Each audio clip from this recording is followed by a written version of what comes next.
Vous avez une idée, un projet pour la Haute-Marne ? Inscrivez-vous au concours Les idées inspirées avant le 30 septembre sur idées-inspirées.fr et tentez de remporter un soutien financier et matériel du département. Le département de la Haute-Marne vous présente votre journal. Homer Phone Reports, c'est la réparation de votre téléphone, le remplacement de vos batteries et l'achat de tous vos accessoires indispensables. 38 rue du Docteur Mougeot à Saint-Dizier.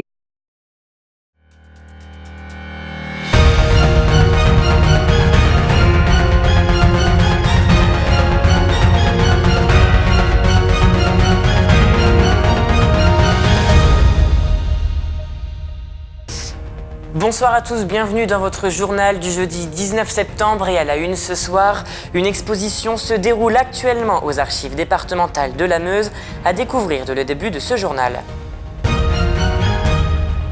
Ce week-end se déroulera les Journées européennes du patrimoine et nous partirons à Vitry-le-François au cœur d'un monument incontournable.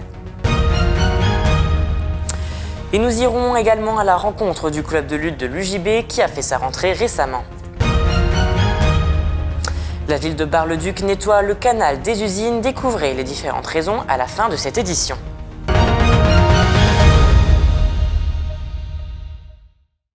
Et on débute ce journal avec cette information de nos confrères de la Voix de la Haute-Marne. Le lycée Saint-Exupéry de Saint-Dizier est actuellement sous haute surveillance sanitaire. En effet, un taux anormal de légionelle a été retrouvé dans les résultats d'analyse de l'eau des douches de l'internat.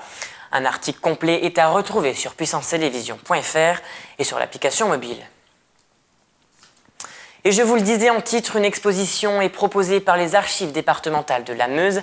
Elle est ouverte au public et vous emmène sur les bancs de l'école meusienne d'autrefois. De quoi raviver quelques souvenirs. Sur place, Lisa Lamorlette et Lucas Garcia. Le département de la Meuse, comme terre d'enseignement, eh bien au XIXe siècle, elle fut l'un des départements les plus alphabétisés de France et en 1823, elle abrita l'une des 3 plus anciennes écoles normales pour la formation de ses instituteurs. Après un long travail de classement, les archives départementales de la Meuse ont pu mettre en avant ce travail colossal avec une exposition intitulée « Au tableau ».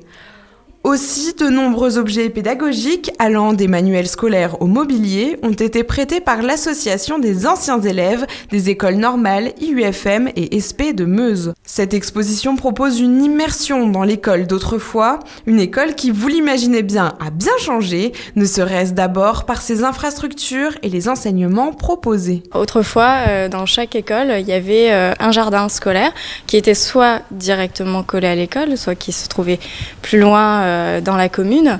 Et en fait, ce jardin pouvait servir à l'enseignement, c'est-à-dire qu'il y avait vraiment des cours qui se passaient dans ce jardin pour apprendre aux enfants la culture, tout simplement. Alors, au niveau des plans qu'on a dans cette exposition, les plans du 19e siècle, que ce soit les plans des jardins, les plans d'école, en fait, c'était les instituteurs qui faisaient eux-mêmes le relevé. Du coup, on a des styles très différents. Ça peut être des styles basiques, pour un jardin, juste des rectangles avec écrit chou ou navet dedans, ou comme ici, vraiment un plan travaillé avec l'ombre des arbres. Les motifs d'absentéisme ont eux aussi quelque peu changé. En fait, les enseignants devaient noter toutes les absences et toutes les absences devaient être justifiées. Et du coup, on peut lire différents motifs. Oui, comme garder les vaches ou aider à maman, comme je disais. Aller en commission, j'ai vu. Voilà, aider à l'aubergiste même, ça peut être surprenant. Hein, oui. Voilà. Enfin, vous pouvez oublier les vidéoprojecteurs, les ordinateurs et de manière plus générale, l'école 4.0. Tous ces objets servaient à produire ou à reproduire des documents, des textes ou des dessins. Alors ils ont été utilisés en gros des années 30 aux années 1980, 90 peut-être parfois, mais avant d'être remplacés par les photocopieurs et maintenant par les fichiers numériques ou les textes d'ordinateur, etc. Vous avez jusqu'au 29 novembre prochain pour découvrir cette exposition. À noter que des ouvertures exceptionnelles avec visite guidée vous sont proposées les dimanches 22 septembre, 20 octobre et 17 novembre. Cela fait maintenant 35 ans que se déroulent les Journées européennes du patrimoine. Elles ont notamment pour objectif de sensibiliser les citoyens à la richesse et à la diversité culturelle de l'Europe. Et pour cette occasion, la ville de Vitry-le-François ouvre les portes de la collégiale Notre-Dame. Nicolas Fontaine vous emmène au sommet de ce monument emblématique.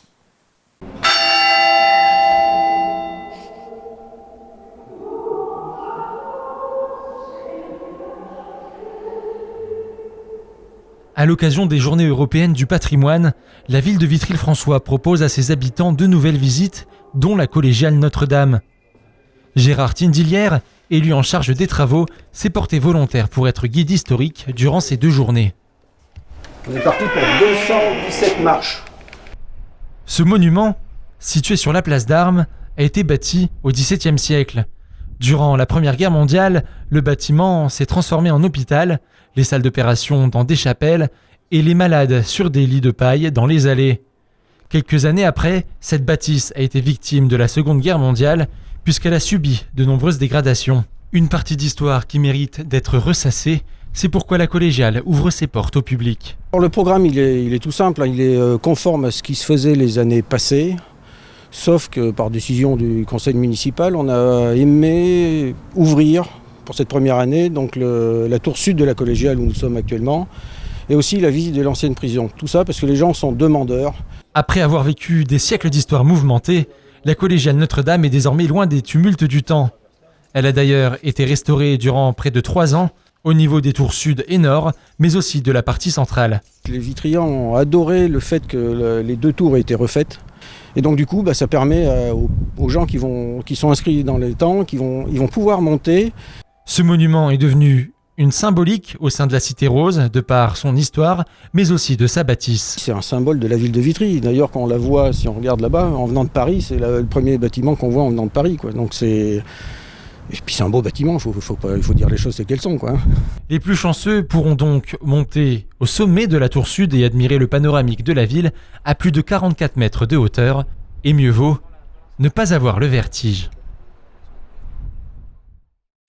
Les Journées européennes du patrimoine, c'est aussi la visite de l'ancienne prison située dans la rue Sainte-Jude à Vitry-le-François.